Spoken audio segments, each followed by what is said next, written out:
me voilà pour un petit update de début de semaine.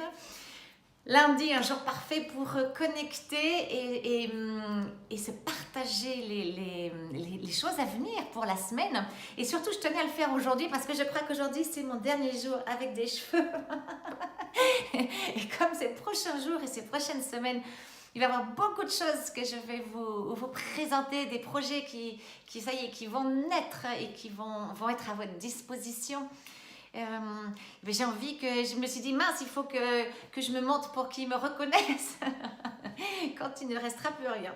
Donc voilà, et je pense qu'effectivement, ça va être la dernière vidéo où vous allez me voir avec un petit peu de cheveux.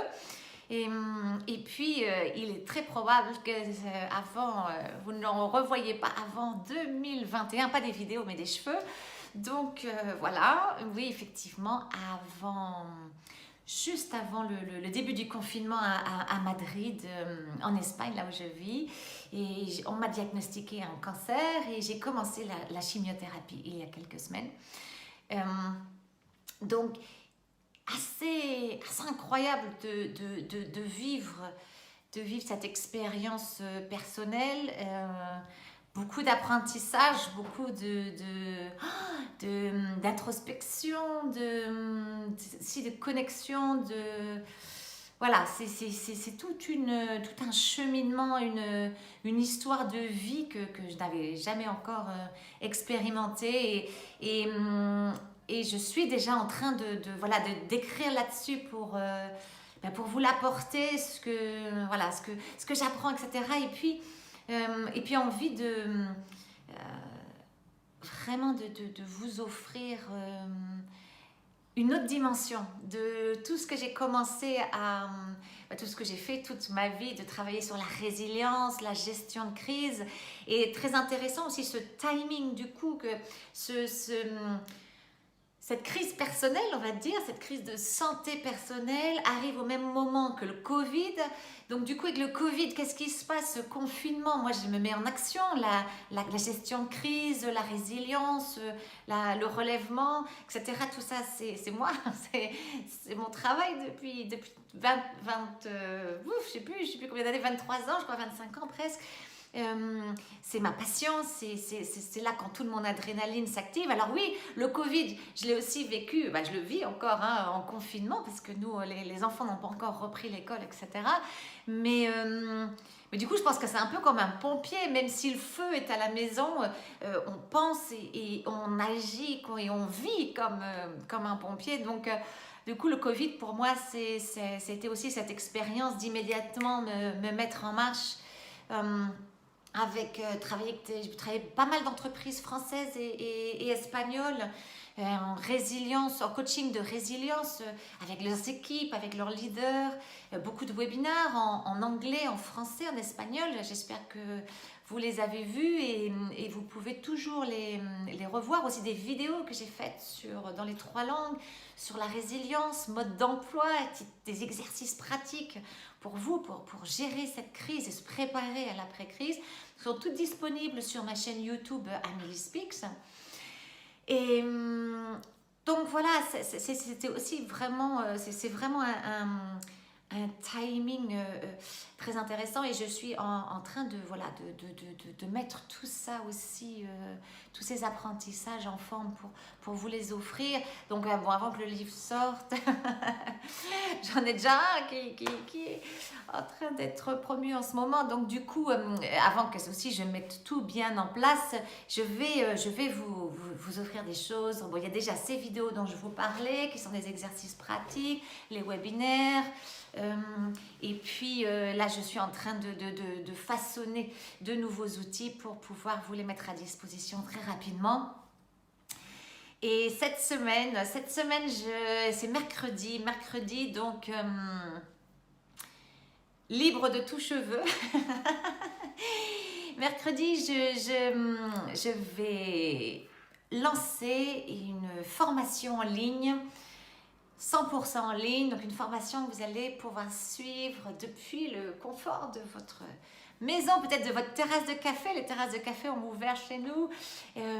Et puis, à votre rythme, une formation de 8 semaines sur 1 où je vais vous coacher personnellement, hein, c'est moi qui lead le programme 100%, et je vais vous coacher sur un de mes outils préférés. Un de mes outils préférés pour tout ce que les anglo-saxons appellent le empowerment. Non, on n'a pas un mot exact pour traduire ça en français. Et l'empowerment des personnes et des organisations, c'est ma passion.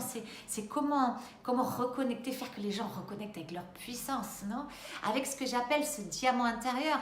Ce diamant intérieur qui est un outil, un des piliers de notre résilience. Ce qu'on a oublié dans le monde et ce que je suis en train d'observer ici en Europe, parce que la première crise que je gère depuis en Europe, comme nous tous, hein, ceux qui vivent en Europe, puisque l'Europe n'a pas vécu une crise aussi massive depuis la Deuxième Guerre mondiale, une crise qui nous affecte dans tous les secteurs de nos vies. Et donc, on a oublié, ce que j'observe, c'est qu'on a oublié que la première ressource, on a la chance de vivre dans tellement d'abondance et tellement de ressources extérieures, on a oublié que la première ressource, c'est nous. Si on parle d'une entreprise, c'est nos équipes ou notre équipe. Donc cette première ressource qui est nous, qui est faite de ce diamant intérieur, de nos talents, de nos expériences, de nos compétences, et de nos idéaux, de nos valeurs, de nos rêves, de nos projets, de tout ça. Personne ne peut casser ça. Et c'est ça qu'il faut renforcer, c'est ça qu'il faut, avec lequel il faut reconnecter. Et donc voilà cet outil préféré, cet outil que j'adore. Je pense que vous avez déjà commencé à le reconnaître pour ceux qui me connaissent. J'ai plein de vidéos là-dessus sur YouTube, mais j'ai aussi surtout travaillé pendant ces 6 dernières années, formé et coaché des centaines de personnes à cet outil. C'est l'elevator pitch, le discours de l'ascenseur. C'est 60 secondes pour se présenter son projet, présenter son entreprise. Dans ces moments de crise où nous avons besoin de reprendre confiance en nous, notre capacité de nous reconstruire. Ce moment-là de déconfinement, il va falloir reprendre, recommencer, repenser une vie professionnelle, repenser notre projet d'entreprise, repenser la façon dont notre entreprise doit bouger. Et ben voilà, ce sont 60 secondes précieuses où non seulement déjà nous exprimons dans notre empreinte, mais nous reconnectons avec sa puissance et nous redoutons la chance et la foi de croire en tout ce qui est possible et de reconnecter avec tout ce que nous sommes et tout ce que nous faisons. Donc ça, c'est mercredi. Je vous retrouve mercredi pour vous annoncer cette formation qui sera disponible en français, en anglais et en espagnol. Donc à mercredi, belle journée et surtout une semaine magnifique, pleine de magie. Et quand c'est dur, quand on a l'impression que la magie est bien loin, et bien cherchons-la, parce que tout, absolument tout, ce qui est dur, ce qui nous challenge, ce qui nous fait pleurer, ce qui nous fait souffrir, que ce soit dans notre chair ou dans notre âme, il y a quelque chose de magique, il y a quelque chose à apprendre, il y a quelque chose qui peut-être n'est pas à notre service immédiatement, mais quelque chose qu'on va pouvoir utiliser, sur lequel on va pouvoir grandir pour servir et contribuer aux autres de façon plus puissante. Je vous embrasse et puis je vous dis à mercredi.